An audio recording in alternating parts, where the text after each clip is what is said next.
Hello guys, welcome back to another video. So in today's video we're just going to be doing a little unboxing of the EE TV Box Mini. So this is since EE and BT have merged into sort of one company. They now only do EE TV instead of BT TV. So this is the exact same hardware as the old BT TV mini box. However, it's in a different housing, but apart from that it's exactly the same. So we can see a little outline of it there. In my opinion, these ones do actually look uglier than the BT ones. I've also done an unboxing video and a bunch of videos on the Pro box, so yeah, check them out if that interests you more. Now personally, I think the Pro is much better value because with this you have to have an EE or BT internet connection for it to work. But however, the EE TV Box Pro, if you don't have an EE or BT broadband connection, you can plug in an aerial to it and it works as normal, whereas this relies on your BT or EE internet connection.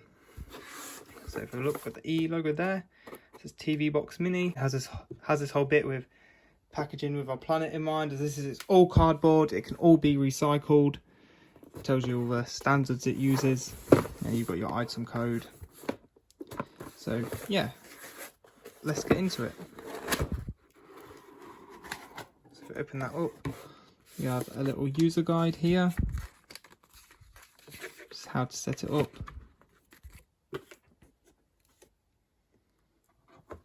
So as you can see here is the mini box itself. So it's a really small little box.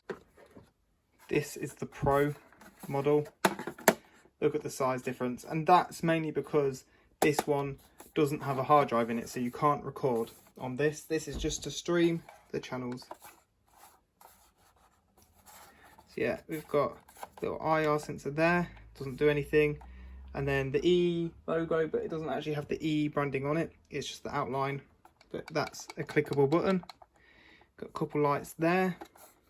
This side has nothing, whereas this side on the Pro box has this little button, which if you click it makes your remote beep.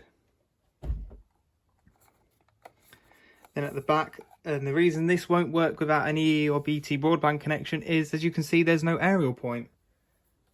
So if we look at the Pro model, as you can see, we have an aerial in and out, which works perfectly if you don't have EE or BT broadband. But there, this one has an Ethernet port, so if you want to hardwire it, which I'd recommend doing with these, you don't have to, but as you're streaming live television through the internet, hardwired connection is just the best way to go.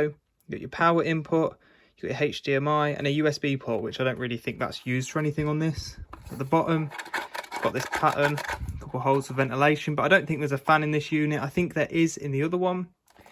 But you see it says TV mini box, and if this label is removed, your warranty is gone. So if we look here, in this, we've got the remote, which is exactly the same as the remote that came with the EE TV Box Pro. So if you already have the Pro box and you get one of these, then all the way it works will be exactly the same. And as you can see, you've got all the leads in the bottom. So yeah, thank you guys for watching. Hope you guys enjoyed this video, and hope you guys come back for the other videos. Check out my EE TV Box playlist, as I'm going to have loads of videos on these boxes.